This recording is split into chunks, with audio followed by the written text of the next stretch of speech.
My father asks me, why yarn? Why not opera? He looks me dead in the eyes. Why not opera, Bernard? Why not oil painting or winemaking? Why not run a hedge fund or build a skyscraper and fill it with hedge funds? Why this obsession with yarn? I stare down at my hands. I'm wearing a pair of mittens my mother made me. The left mitten has a few holes in it because she smoked cigarettes while she crocheted. And I'm staring at these, and he's saying very emphatically, anything but yarn, Bernard. And for the first time in my young life, I met his gaze. I look right at him, and I say, you want to twy on my mittens, Daddy? Because I was only 3 at the time, but even back then, I knew that miffins were all that would ever matter to me. People do not know this. The Peloponnesian War, the Mongol conquests, the war on drugs, they were all really fought because of yarn. Not land, not spices, not gold. Yarn. There were crowns of yarn, gods of yarn, great piles of yarn given as wedding dowries. Yarn is as essential to humanity as water. To study the history of yarn is to study the thread that runs through everything.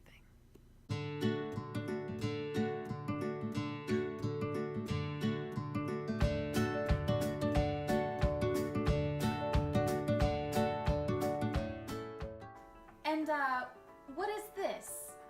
That's a shot of maple syrup. I've added a good deal of sugar to really make it pop. Oh, it's splendid.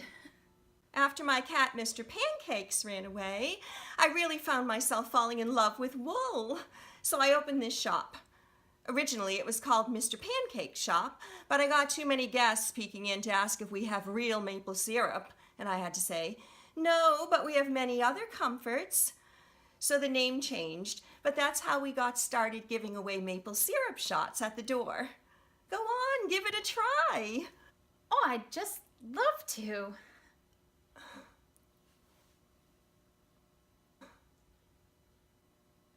Oh, it takes a bit.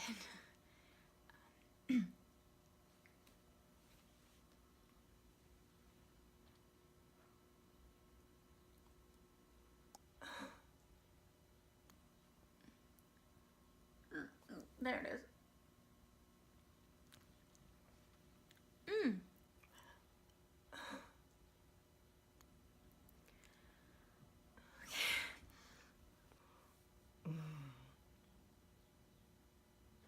Granny, thank you for the wool socks. I will wear them into battle with pride. I've enclosed a rudimentary sweater that depicts us sharing a couple hot chocolates. I'm sorry for the little blood stain on this note. There was a warlord whose head I put on a stick. Mondays, am I right? Your favorite grandson, Attila. Well, we have a lot of colors to choose from. Here's brown, clay, terracotta, fresh peach, brown again, old peach. We've had a lot of excitement in the shop at our newest arrival, cinnamon.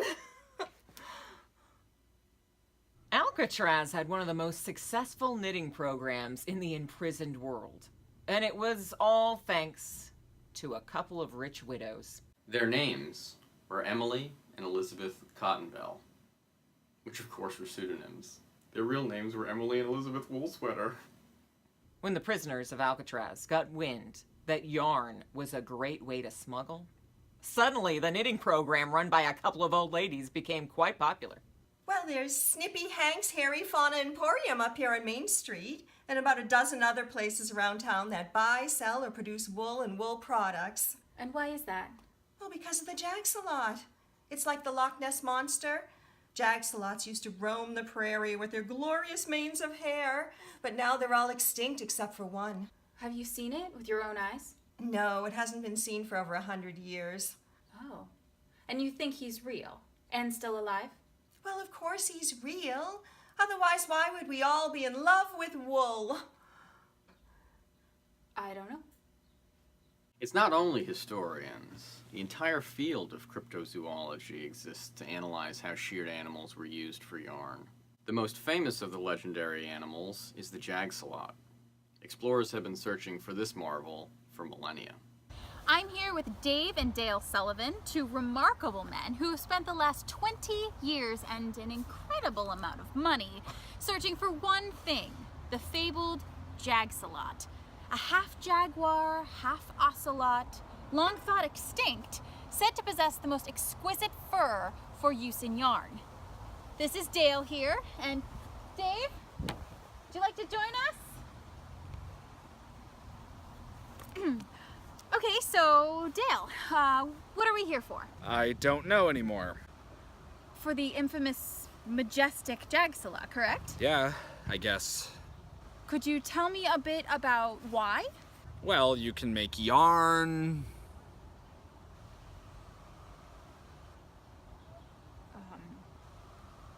Can you tell me anything about yarn?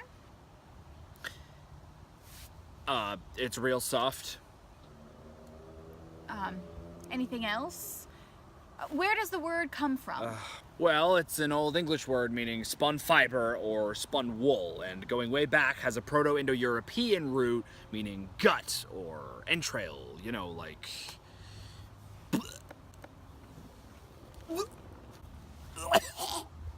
Lovely. In the Middle Ages, it became popular to murder your husband for obvious reasons. So women began hiding little knives among their sewing kits. They didn't have television or radio back then, so keep in mind that compared to the hellish joke they call a life, watching a woman sew in medieval times was basically pornography. It was very sensual, as you can imagine. Martin, I think they found it. Let's go. Find it? Did you find the Jagsalot? Where's the mouth? Is this just another boulder? And then she would take out a knife and slit her husband's throat. Pretty rough stuff. Here we are in the thick underbrush of this noble landscape, lurking for tracks. And, Hey! What, did you find something? Oh, thank God. We've been here for weeks. If I have to drink water squeezed from dung one more time, I'll die. What is it? What'd you find? That's wonderful! Is it a stick? Yeah, he just really likes whittling.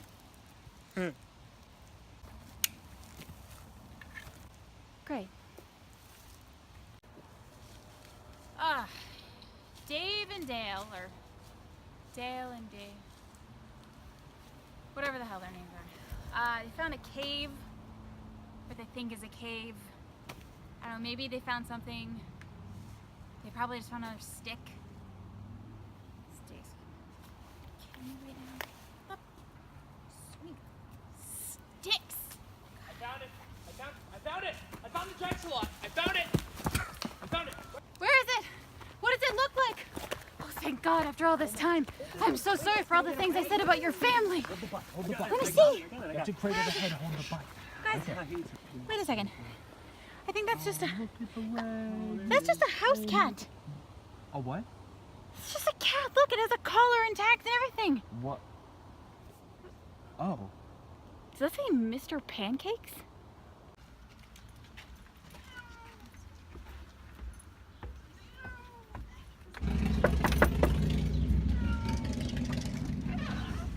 Hello. May I help you? I think we found your cat, Mr. Pancakes.